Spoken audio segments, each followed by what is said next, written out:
Soy Fernando Rivera y me complace comentarles que en el día de hoy vamos a hablar de un tema apasionante que lleva a las organizaciones a otro nivel, la neurodiversidad en el trabajo.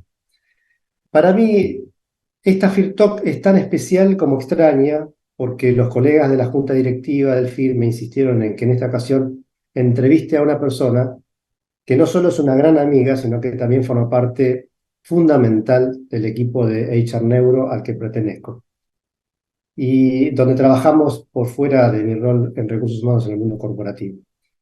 Por nuestra actividad tenemos tanta y tan importante información de vanguardia para el mundo del capital humano en las organizaciones que los colegas entienden que somos una voz autorizada que justifica esta licencia que nos estamos tomando hoy.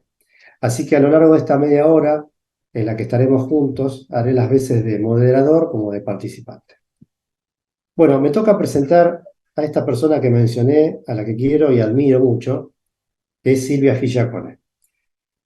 Silvia es licenciada en psicopedagogía de la Universidad Católica Argentina, tiene un PhD en psicología de la Universidad de Palermo, es directora de la maestría de neuropsicología aplicada del Instituto Universitario del Hospital Italiano de Buenos Aires, es profesora universitaria en grado y posgrado de la Universidad Católica Argentina y de la Universidad del Salvador, es directora de Neuroeduca, Neurociencia aplicada a la educación, y es miembro del equipo de HR Neuro, Neurociencia aplicada a las organizaciones.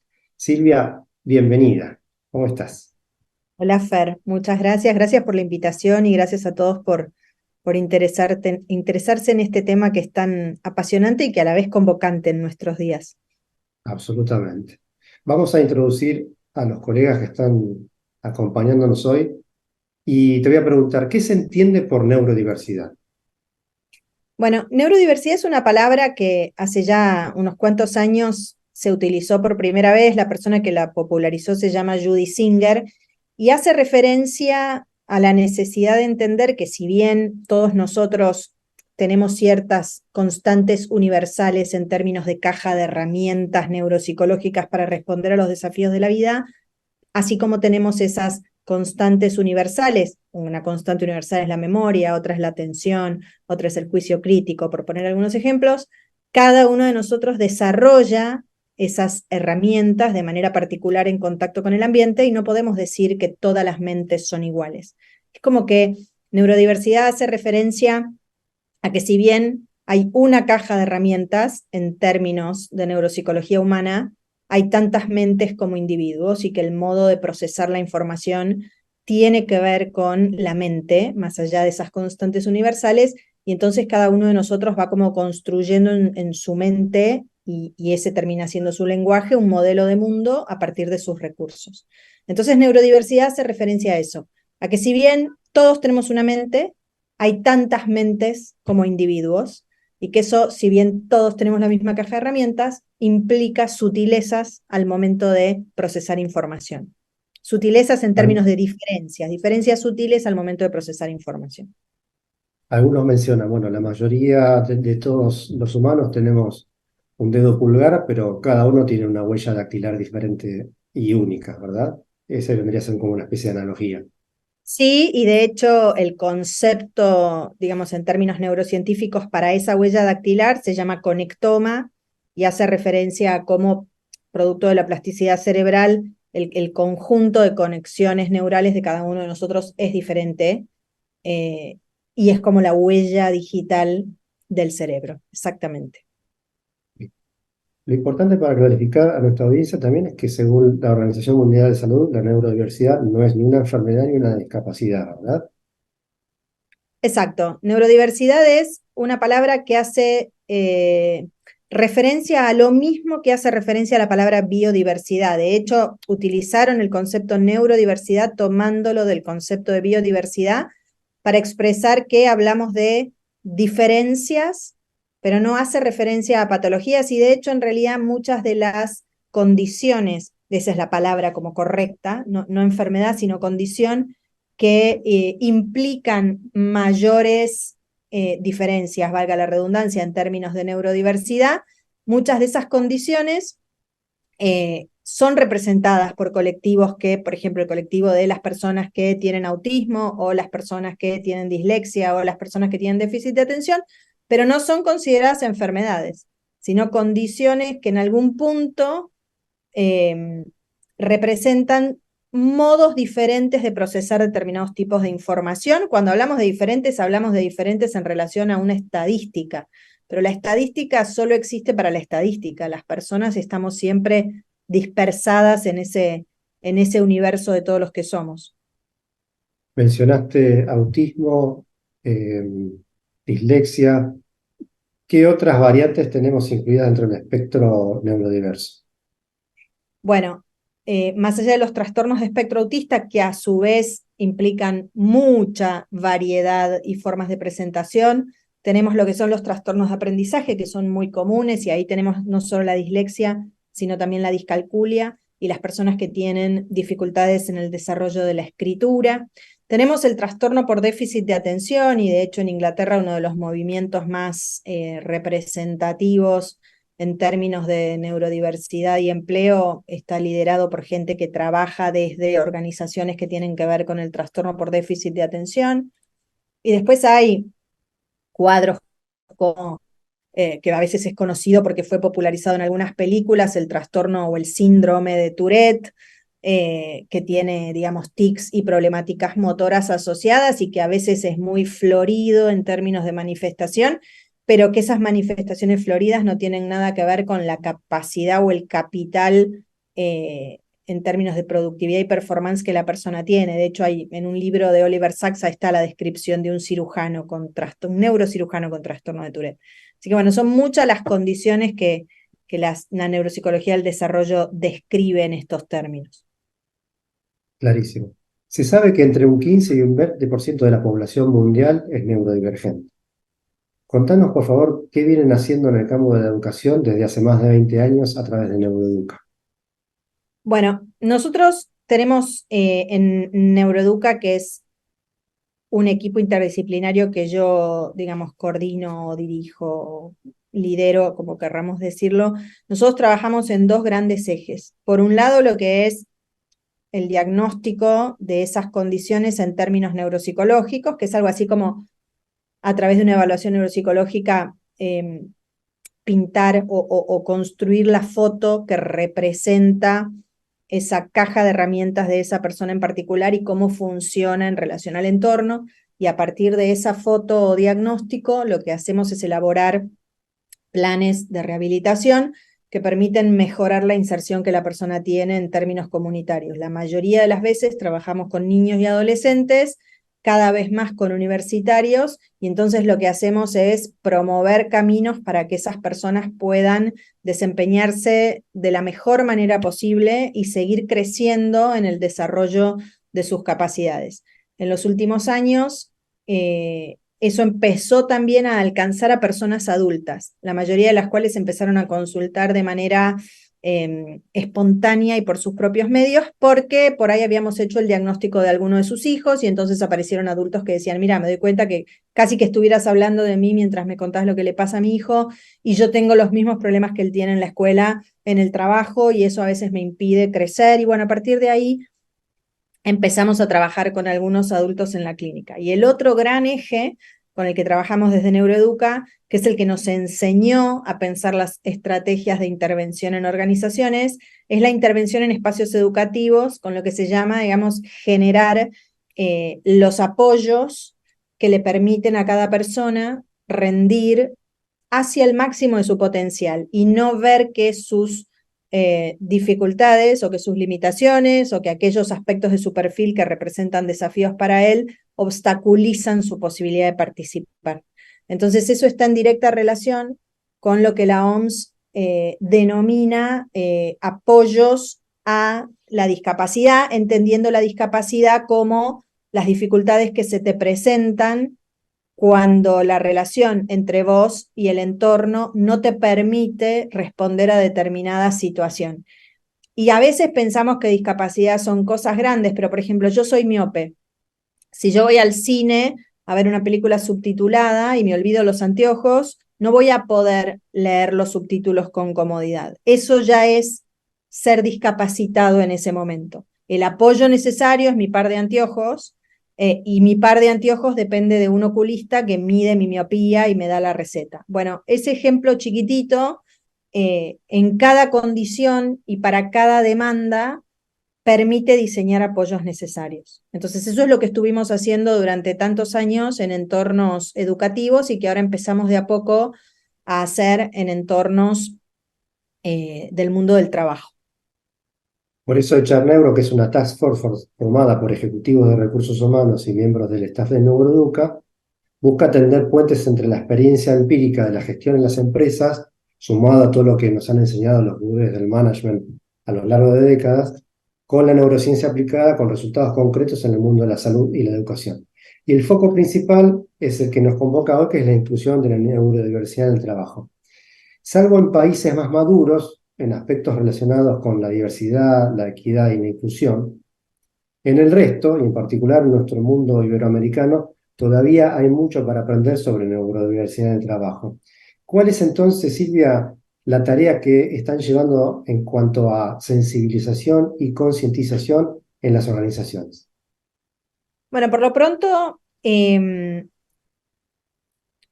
la intención es formarse y estar embebido de ese camino que abrieron estos países maduros, como decís vos, es decir, hemos identificado movimientos y organizaciones en algunos países más desarrollados, concretamente uno de los que está trabajando muchísimo es el Reino Unido. Hemos entrado en contacto con materiales y, digamos, y investigaciones y artículos publicados y hemos empezado a pensar de qué manera eso podría ser aplicado, difundido en nuestros contextos. Y entonces comenzamos con algunas iniciativas de psicoeducación, que bueno, en el LinkedIn de HR Neuro puede verse eso, y algunos también en el perfil de Neuroeduca, cómo empezamos a psicoeducar y tratar de ser agentes de difusión de información relevante a esto, porque lo que nos empezó a pasar es que a medida que fuimos entrando en contacto con adultos que trabajaban en organizaciones, empezamos a tener el pedido de algunas organizaciones en dirección a cómo hacemos para no perder la posibilidad de acompañar a esta persona en particular que está teniendo estos desafíos en particular y que cuando nos sentamos a hablar con él nos dijo, claro, es que estos desafíos que estoy teniendo tienen que ver con que tengo dislexia. O en otras ocasiones personas que habían sido incluidas en entornos laborales ya con conciencia de la presencia de alguna condición, pero con poco soporte para los líderes de equipo y para los compañeros de trabajo. Entonces empezamos ahí a hacer tareas como de psicoeducación a las personas que trabajan con esa persona, de contención a la persona y de diseño de esos soportes o apoyos necesarios, que a veces son cosas tan sencillas, yo decía los anteojos en el cine, como algunos auriculares o determinadas texturas y apoyos en los escritorios y en las sillas, bueno, y de ahí a cosas un poco más significativas o más puntuales. Entonces, esa tarea de difusión y de psicoeducación es lo que nos permitió tender estos puentes que vos decís, empezar a mostrar que la neuropsicología es una ciencia que, hay un libro que a mí me gusta mucho, se llama Neuropsicología de la vida cotidiana. Es una ciencia que nos explica a los seres humanos como seres humanos y nos permite entender cómo funcionamos de lo universal a lo particular y cómo cambiar de lo particular a lo universal, ¿no? Entonces, bueno, esa es nuestra tarea. Dependiendo del individuo, ¿en qué pueden ser particularmente buenas las personas neurodivergentes? Bueno, una cosa que, por ejemplo, es sumamente importante e interesante es que a condiciones más que afectan de manera más global al individuo, hablamos en este caso, por ejemplo, de espectro autista y de discapacidad intelectual, las personas que forman parte de esos espectros tienen mayor facilidad que otras personas para sostener actividades rutinarias, tareas repetitivas, tareas que implican seguir patrones, en el caso de las personas que pueden tener alguna condición de espectro autista, son personas que se sienten más cómodos con la rutina y lo previsible y más incómodos con la novedad, a diferencia de lo que le pasa a casi el resto de los seres humanos, que pueden sentirse menos cómodos con las rutinas o tienen más deseos de novedad. Entonces, en muchas organizaciones, tareas que requieren de consistencia, persistencia, repetición, rutina, capacidad para enfocarse en patrones de manera sistemática, menor oportunidad de socializar, porque esto, ¿no? Las personas, por ejemplo, que forman parte de lo que llamamos espectro autista, tienen dificultades y desafíos en el desarrollo de habilidades sociales y atraviesan mejor situaciones de poca socialización que las personas que no pertenecemos a ese espectro. Y hay tareas en el mundo del trabajo que necesitan ser llevadas adelante y que para muchas personas que necesitan socializar son más arduas. Entonces es como que hay un hueco para cada persona cuando empezamos a mirar los perfiles y cuando empezamos a mirar los desafíos de cada perfil también como oportunidades, ¿no? Bueno, si el desafío de alguien es la inserción social, y el desafío de otro es aburrirse si no socializa, bueno, eso puede convertirse en disminuir o aumentar las oportunidades de socialización en el entorno. Pero después también tenemos otros espectros, como el del déficit de atención, en el que en la mayoría de las veces las personas pueden ser más creativas, más amantes de la novedad, más estimuladas al momento de resolver problemas, pero como me decía una vez un hombre con el que yo trabajé que tenía déficit de atención, él me dijo, soy un excelente despegador de aviones, pero la velocidad crucero me mata. Entonces él era alguien que a su organización le aportaba un montón de ideas, pero necesitaba un equipo para llevarlas a cabo. Bueno, en muchos casos las personas con esa como efervescente creatividad pueden ser personas con estas características o que están dentro de lo que llaman altas capacidades, son dos espectros distintos, y entonces esas personas también es como el patrón inverso al otro, ¿no? Todo lo que es rutinario, sostenido, por patrones y con mucho nivel de predecibilidad puede resultar aburrido. Y entonces, cuando resulta aburrido o estresante o difícil, la motivación baja, el estrés sube y ahí es donde la performance se ve inmediatamente afectada. La enumeración no taxativa que mencionaste respecto del valor que las personas neurodiversas pueden aportar en las organizaciones nos lleva a decir, sin dudarlo, que se trata de talento. Talento por el cual hoy las empresas compiten descarnadamente. Y es talento que tenemos casos muy concretos de creadores de grandes compañías exitosas. Estamos hablando de Jobs, Gates, Elon Musk, Branson y otros tantos, incluso jóvenes creadores de unicornios que forman parte del espectro neurodiverso.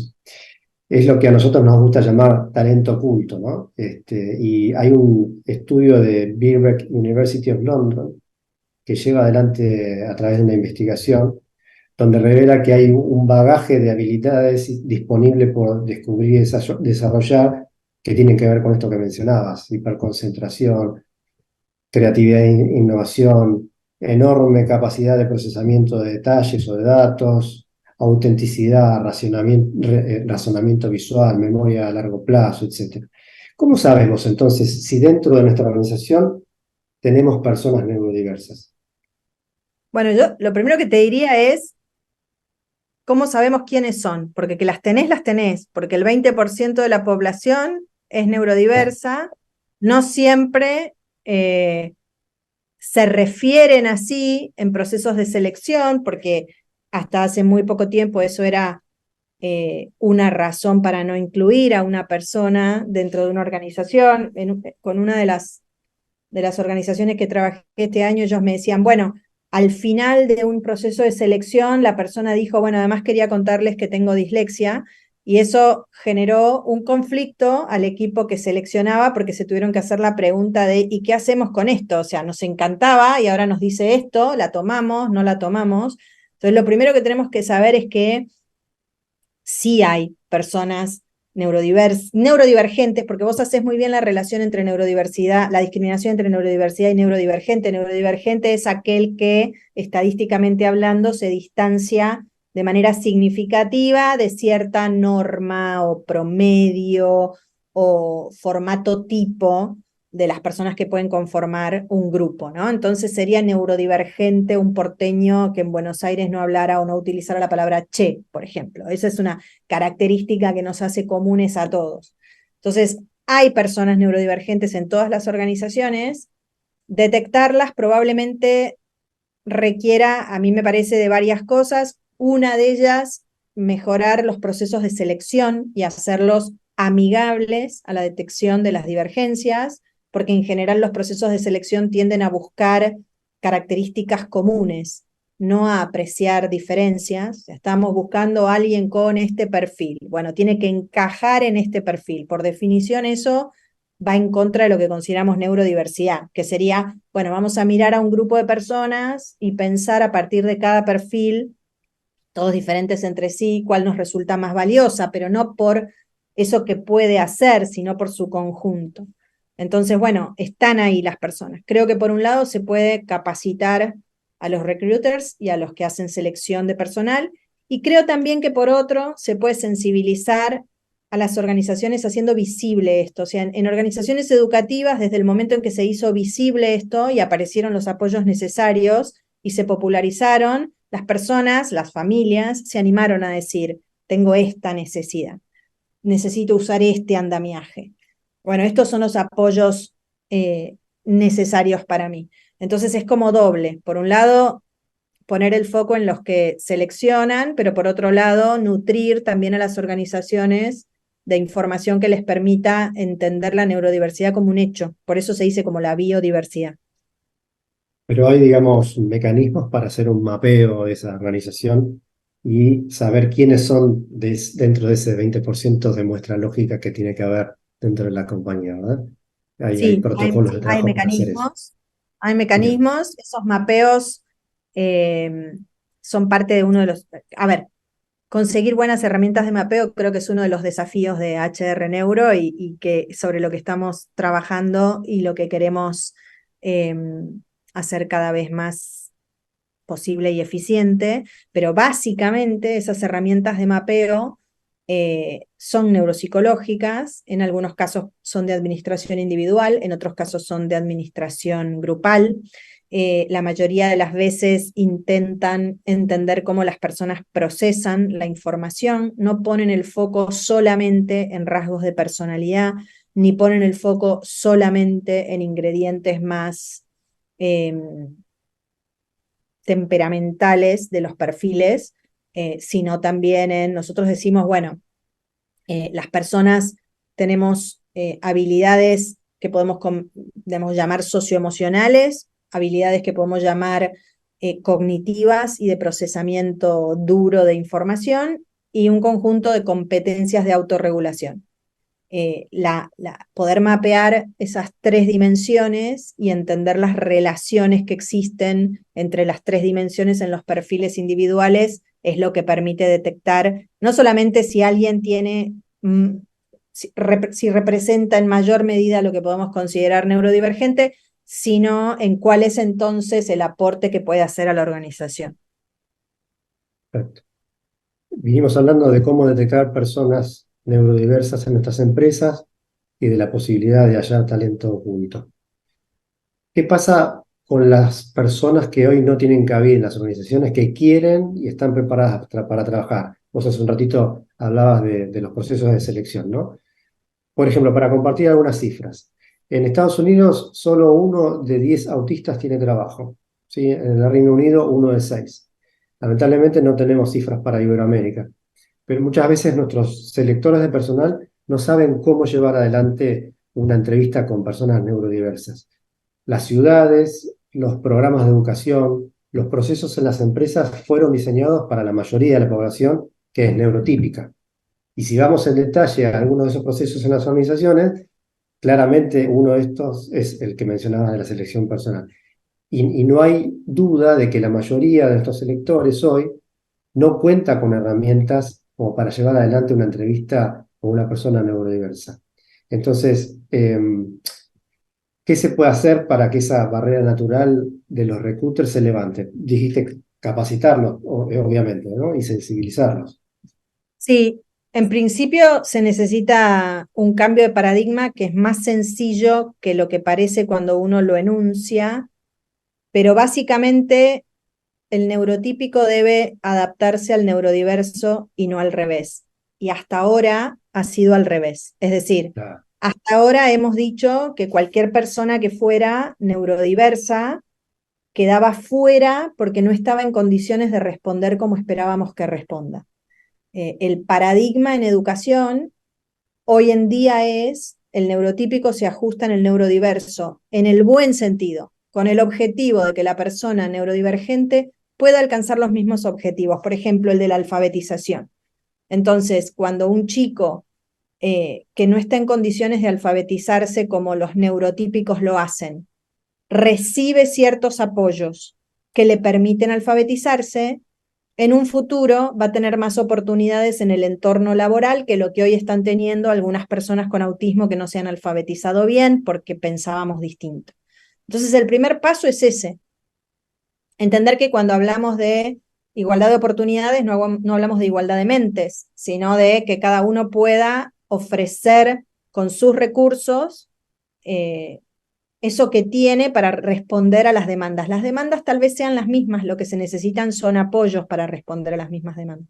Entonces, por un claro. lado es un cambio de paradigma. Y por otro lado, es el de la sensibilización de las personas de la organización, ¿no? Que en términos de diversidad y género se ha avanzado muchísimo y que en neurodiversidad viene también en esa misma dirección, donde ya no juzguemos a las personas por determinados rasgos, sino que las entendamos y las apreciemos por su perfil en general y aceptemos las limitaciones que tiene, porque todos las tenemos, todos tenemos limitaciones. El otro día hablábamos con un colega de recursos humanos acerca de que la diversidad, equidad e inclusión tienen varios colectivos y la neurodiversidad, que podría llegar a ser un colectivo de por sí, es un colectivo que atraviesa todos ellos, ¿verdad? Eso es muy interesante y es muy gráfico a la hora de poder incluir dentro de las agendas de D&A el tema de la neurodiversidad. Pero, por ejemplo, siguiendo con el tema de los procesos de trabajo tan diseñados como para las personas neurotípicas, imaginaba, volviendo al caso de los recruiters, si una persona no hace contacto visual, que puede llegar a ser el caso de un neurodivergente, ya el recruiter puede ser que le ponga una nota mala, por decirlo de alguna manera, dentro del proceso, o si tiene un comportamiento un poco movedizo dentro de una entrevista, también, ¿no? Entonces, cuántas cositas que hay que tener en cuenta a la hora de formar a ese selector de personal. Ahora, nos imaginamos a los reclutas ya conscientes y entrenados, ya les dimos capacitación, han detectado un talento neurodiverso y la empresa decide contratarlo. Imaginemos la situación fáctica. ¿Qué consideraciones tenemos que tener para que ese primer día de trabajo, esa persona que estamos incorporando se sienta bien y tenga una acogida agradable y un futuro venturoso dentro de la organización? Bueno, en gran medida eso va a depender de la persona y la condición, pero hay algunas cosas que se pueden decir de manera general. Uno de los grandes desafíos para todas las personas que consideramos neurodivergentes es la lectura de contexto. Los contextos están preparados y pensados para el estándar, que sería como el neurotípico, digamos. Entonces, por ponerte un ejemplo, si nosotros fuéramos a un aeropuerto en China y no hubiera carteles en inglés, ¿sí? El inglés es como el idioma estándar en el que nos hemos puesto de acuerdo, que todos aprendemos algunas palabras y nos permiten movernos por cualquier lugar del mundo. Es como alguien que no puede aprender palabras en inglés no podría moverse en lugares donde distintos idiomas, si no tienen la traducción al inglés, pero hay dibujitos también, ¿no? Y entonces tenés cartelitos y podés identificar el de migraciones y podés identificar el de buscar tu equipaje y demás. Es decir, que el foco está puesto especialmente en lenguaje y comunicación. Las personas de todo el colectivo neurodivergente tienen más dificultades que lo que llamamos neurotípicos para procesar información estándar. Entonces, todo lo que haces explícito y todas las maneras que tengas de disminuir la ambigüedad ayudan al onboarding y a la inserción. Vos, en una charla que tuvimos vos y yo, me ponías el ejemplo de una persona que tenía que dar tickets de almuerzo y que había tomado tan a rajatabla que los tickets se daban hasta las 12 del mediodía, que 12:05 por ahí negaba tickets a personas que lógicamente se habían atrasado 5 minutos, tal vez, no sé, esperando un ascensor. Bueno, lo que hiciste vos fue explicitar y poner un margen de error a esas 12 en punto que él tenía en su cabeza y todo mejoró. A veces es tan simple como eso, hacer explícito lo que esas personas no entienden. Por eso en el ejemplo que pusiste del recruiter y el no mirar a los ojos, lo que yo haría en esa situación es parar la entrevista y del modo más empático que puedo diría, ¿te puedo hacer una pregunta? En general, las personas en entrevistas como estas lo que hacen es mirar mucho a los ojos. Y yo me estoy dando cuenta que eso es algo que vos no estás haciendo. ¿Hay alguna razón por la que no la estás haciendo? Yo no tengo problemas en que no lo hagas, pero como es una respuesta menos típica, necesito para hacer mis inferencias un poco más de información. Esa es la puerta abierta, ¿no? Eso cuando querés saber algo y cuando querés ayudar en algo, de la misma manera vas a pensar que tus conclusiones no siempre van a ser ajustadas porque por ahí lo que pensás encaja más con el modelo estándar que con esta persona en particular. Entonces se trata, en términos generales, de disminuir la ambigüedad. Eso sería como el mayor recurso, disminuir la ambigüedad. Y cuando te pones a pensar, hay un montón de ambigüedades. Todo el tiempo estamos rodeados de ambigüedades que los neurotípicos resolvemos estadísticamente, porque el cerebro es una máquina de hacer estadística, y la estadística del neurodiverso es distinta. Así como se hablan de ajustes razonables para adecuar determinados entornos de trabajo, desde el punto de vista ambiental, ¿no? Que cualquier empresa lo puede hacer. También imaginábamos y conversábamos la vez pasada una situación de ese aspirante que ingresa justamente a la organización y lo primero que solemos hacer en recursos humanos es una bienvenida, rompiendo el hielo, generando presentación de cada uno de nosotros. Y eso podría llegar a ser contraproducente para un perfil como los que estamos hablando, ¿verdad? Eh, en varias de nuestras Field Talks o en jornadas anuales del Field hemos tratado temas como productividad, innovación, guerra por el talento, marca empleadora, etcétera.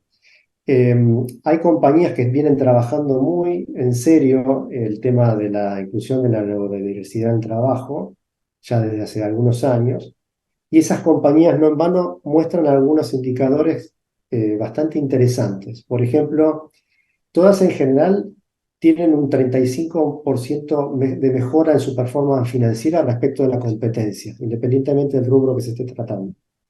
Son en promedio 1,7 veces más innovadoras y son 87% más rápidas para resolver problemas. Quizá esto es una casualidad, quizá no, pero son datos muy concretos. Pero lo que no es casualidad es que grandes compañías como JP Morgan, SAP, Microsoft, Ernst Young, Deloitte, Virgin, entre otras, tengan programas específicos para contratar y gestionar talento neurodiverso. Como decimos siempre, hay una rica pero oculta fuente de talento en personas neurodivergentes y hay mucho para hablar acerca de la inclusión de la neurodiversidad en el trabajo. Silvia, para cerrar, ¿cuál sería tu reflexión final para compartir con los profesionales de recursos humanos que están viendo? Yo soy, como buena psicopedagoga, devota de tratar de entender qué es el aprendizaje y para qué nos sirve, ¿no? Y hay un neurocientífico que se llama Eric Kandel que dice que existen dos agentes de cambio en el hecho de ser humano. Los genes, que en realidad en determinados momentos activan procesos que no podemos evitar que se activen y generan cambios, como por ejemplo la pubertad, y el aprendizaje. Entonces, creo que esto nos abre una enorme oportunidad de aprendizaje, nos abre la oportunidad de trabajar en pos de un mundo mejor, y no lo digo como cliché, lo digo en serio, digamos, un mundo donde más personas tienen la capacidad de vivir satisfactoriamente. Creo que nos queda muchísimo por hacer a los seres humanos en ese sentido. Creo que estas son cosas que estamos diciendo en entornos occidentales y que progresan primero en lo que algunos neuropsicólogos llaman weird, países weird, W para occidentales. Bueno, no me van a salir, para no demorarme mucho, lo digo sin pensar la sigla: industrializados, occidentales, desarrollados, con altos niveles de educación. Esos son países, y por eso hablaste de Reino Unido, Inglaterra, en Australia, hay también mucho trabajo en relación a eso. Son países que llevan adelante este movimiento con mucha fuerza y todavía están preocupados por la poca inclusión que han logrado de personas neurodiversas en el mundo del trabajo. Y mi reflexión es: pensemos en términos de aprendizaje. Esta no es una oportunidad para las personas que podemos considerar neurodivergentes, porque si no, otra vez no estaríamos haciendo honor a la expresión neurodiversidad. Esto es una oportunidad para todos nosotros, para que cada uno de nosotros pueda aprender todos los días algo nuevo, más no sea relacionarse con alguien diferente a la cantidad de personas con las que nos relacionamos todos los días, o hacer del espacio en el que trabajamos un espacio mejor para alguien que en ese momento puede sentir algún nivel de estrés o disconfort, ¿no? Entonces creo que es eso, una oportunidad de aprendizaje que nos puede enriquecer a todos. Muchísimas gracias, Silvia. Gracias también a la audiencia, gracias a los miembros del FIR que nos han permitido esta licencia y compartir algo en primera persona. Claramente tenemos muchísimo para hacer en pos de incluir a la neurodiversidad dentro de la agenda de D&I en las organizaciones, y todo en pos de seguir con este objetivo que tenemos también desde nuestro querido FIR, que es el de humanizar a las organizaciones. Así que muchísimas gracias a todos y nos estamos viendo en la próxima sesión del FIT Talk.